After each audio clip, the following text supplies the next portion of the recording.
नमस्कार जय जगन्नाथ स्वागत करुच्ची आपनको स्मृति लव ब्लॉग्स चैनल रे।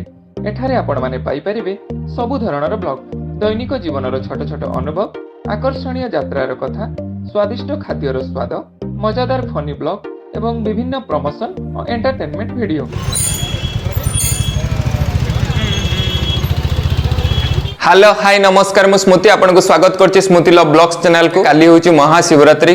शिवरात्रि उपलक्षे मु आज जाउछि लिंगराज मंदिर। लिंगराज मंदिर जानथिबे पवित्र स्थान जोटा कि होछि शिवरात्रि पई फेमस भुवनेश्वर लिंगराज मंदिर। चलंतु वर्तमान जिबा लिंगराज मंदिर रो भीतरर दृश्य देखिबा, ता सहित बाहरर दृश्य देखिबा। केते भिड होइछि आज जागर पूर्व दिन, कोउटी कोन कार्यक्रम होइछि मु पूरा फुल डिटेल्स आपन को ए वीडियो रे देखौछि।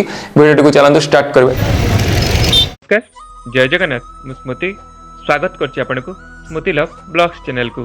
आज होउछि शिवरात्रि रो पूर्व दिन। लिंगराज मंदिर रे जागर पूर्व दिन रे कौन कौन होउछि मु आपन को ए वीडियो रे देखौछि। हर हर महादेव, जय बाबा लिंगराज। ओडिशार पवित्र भूमि भुवनेश्वर रे अवस्थित लिंगराज टेम्पल, जहाँ शैव और वैष्णव धारार एक अद्भुत मिलन स्थल। एठारे विराजित देवता होउछन्ति हरिहर, जोठारे भगवान शिव और भगवान विष्णु एकात्म रूप में पूजित हुअन्ति। आज जागरर पूर्व दिन समस्तଙ୍କ आखि आसंता राति उपरे, जो राति रे महादीप उठिब, अंधकार उपरे आलोकर विजय हब और भक्ति चरम सीमा को पहुँचब। लिंगराज मंदिरर मूल आकर्षण होउछि एठारे विराजित स्वयं भूलिंग। कुहाଯାଏ एही लिंग कौनसी मानव हस्त द्वारा निर्मित नुहे, यह प्रकृतिर गर्भरु उद्भूत एक दिव्य और अकृत्रिम पथर रूप। भक्त मानकर आस्था एही लिंगरे शिव और विष्णु उभयंकर शक्ति विद्यमान। महाशिवरात्रि एक साधारण राति नुहे, यह होउछि आत्मार जागृतिर राति। पौराणिक कथा अनुसार एही राति को केही केही भगवान शिव और माँ पार्वती विवाह राति बोली कहती, तो केही केही समुद्र मंथन समय रे भगवान शिव विष पान करी संसार को रक्षा करिथिबा दिव्य राति बोली मानती। एही पवित्र दिन रे हजार हजार भक्त दिन सारा उपवास रही राति सारा जागर करती। दुग्ध, पानी, बेलपत्र और भांग अर्पण करी स्वयं भूलिंग रे पूजा करती। यह केवल एक राति नुहे, यह होउछि अहंकार त्याग करी भगवानଙ୍କ सम्मुखरे निजको समर्पण करिवार एक पथ। पुरातन ग्रंथ और ब्रह्म पुराण अनुसार एही पवित्र क्षेत्र को एकाम्र क्षेत्र बोली कहुए।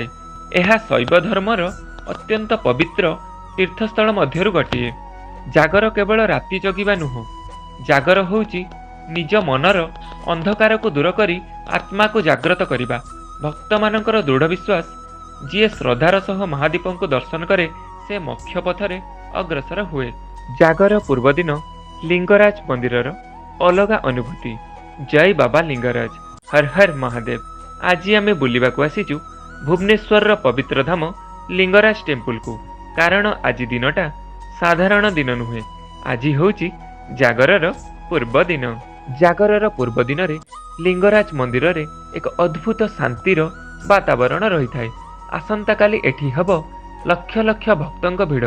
महादीप उठिब, राति सारा जागर हब, किंतु आज एक गभीर शांति जहाँ मन को छुई जीव। जागर रातिर सर्वोच्च मुहूर्त, सेही पवित्र घड़ी जेतेबेले लिंगराज मंदिरर प्राय 180 फुट उच्च शिखर उपरे महादीप उठा जाए। महादीप जली उठिले भक्त माने जानती अंधकार उपरे आलोकर विजय होइछि। सेही मुहूर्त रे भक्त मानकर हृदय भक्ति रे भरी जाए और उपवास भंग हुए। जागर पूर्व दिन लिंगराज मंदिर को आसी मनटा एकदम शांत हो गला। लगुची जागर केवल गोटे पर्व नुहे, यह होउछि मन और आत्मार प्रस्तुति। हर हर महादेव, जय बाबा लिंगराज।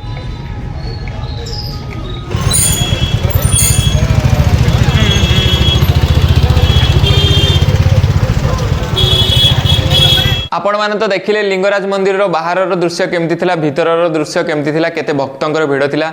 आसंता काली होची जागर, तो आसंतु आपण माने जागर रे महाशिवरात्रि रे लिंगराज राशि ପାଳନ କରନ୍ତୁ।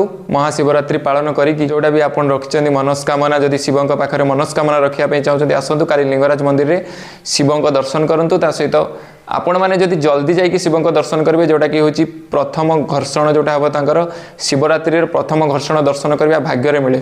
ଯଦି ଆପଣମାନେ ଚାହୁଁଛନ୍ତି ଶିବରାତ୍ରିରେ ଲିଙ୍ଗରାଜ ମନ୍ଦିରକୁ ଯିବା ପାଇଁ, ତା ସହିତ ଶିବଙ୍କର ପ୍ରଥମ ଘର୍ଷଣ ଦେଖିବା ପାଇଁ, ତାହେଲେ ଆପଣଙ୍କୁ ରାତି 2ଟାରୁ 3ଟାରୁ, ଏବେ ବି ମୁଁ ଯାଇଥିଲି ଲୋକମାନଙ୍କ ଲାଇନ୍ ଲାଗିଛି, ଆପଣମାନେ ବି ଆସନ୍ତୁ ଲାଇନ୍ ଲଗିକି ପ୍ରଥମ ଘର୍ଷଣ ଦେଖିବାକୁ ଚେଷ୍ଟା କରନ୍ତୁ। ଯଦି ଆପଣଙ୍କୁ ଆଜିର ଭିଡ଼ିଓଟି ଭଲ ଲାଗିଛି, ଭିଡ଼ିଓଟିକୁ ଲାଇକ୍ କରିବେ, କମେଣ୍ଟ କରିବେ, ସେୟାର କରିବେ, ଚ୍ୟାନେଲଟିକୁ ସବସ୍କ୍ରାଇବ୍ କରିବେ। ରହିଲି, ନମସ୍କାର, ଜୟ ଜଗନ୍ନାଥ, ଓମ୍ ନମଃ ଶିବାୟ। ଭିଡ଼ିଓଟି ଦେଖିବା ପାଇଁ ବହୁତ ବହୁତ ଧନ୍ୟବାଦ। ଆପଣଙ୍କୁ ଭଲ ଲାଗିଲେ ଲାଇକ୍ କରନ୍ତୁ ଓ କମେଣ୍ଟ କରି ଜଣାନ୍ତୁ ଆପଣଙ୍କୁ କୋଉ ପାର୍ଟି ଭଲ ଲାଗିଛି। ଆଉ ଆମ ଚ୍ୟାନେଲକୁ ସବସ୍କ୍ରାଇବ୍ କରନ୍ତୁ। ପୁଣି ଦେଖା ହବା ନୂଆ ଭିଡ଼ିଓରେ। ସେତେ ପର୍ଯ୍ୟନ୍ତ ଭଲରେ ରୁହନ୍ତୁ, ସୁସ୍ଥ ରୁହନ୍ତୁ। ଜୟ ଜଗନ୍ନାଥ।